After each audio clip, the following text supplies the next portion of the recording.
The deaths were no longer random. People were found stiff in their beds, mouths open like they'd seen something terrible before the end.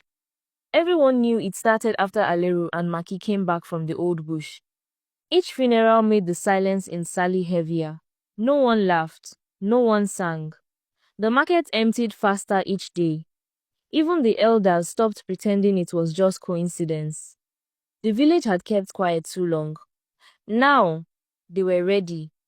At night, the elders met and chose 7 young men. Strong ones with no ties to the sisters. They were told to gather before first light, drag the girls out by force, and take them past the last tree line where the village ended. The men didn't argue. They tied red cloths around their arms, sharpened their blades, and swore they wouldn't return until the job was done. Just before dawn, the 7 young men marched to the sisters' house. No talking, no chanting, only the sound of feet on dry earth. The door was shut, but not locked. Inside, the sisters stood waiting. They were not calm this time. Maki stepped back.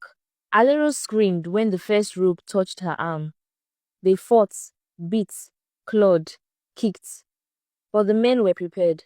They tied their wrists and dragged them out into the open, their white wrappers stained with dust and blood from the struggle. The village was already awake. People poured into the streets. Men, women, even children. No one helped the sisters. They came with brooms and bundles of dry leaves, sweeping the path behind them.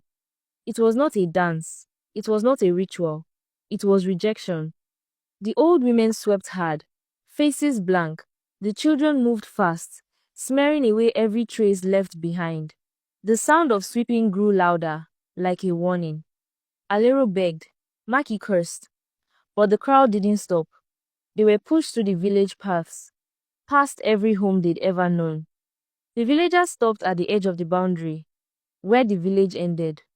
The men threw them to the ground. The crowd spat on them. Some hit them with the broom. Then the crowd turned away. The sisters were no longer part of Sally. But as the crowd walked back, none of them noticed the small cracks in the ground had spread to the market square, or that something unseen was still moving beneath their feet.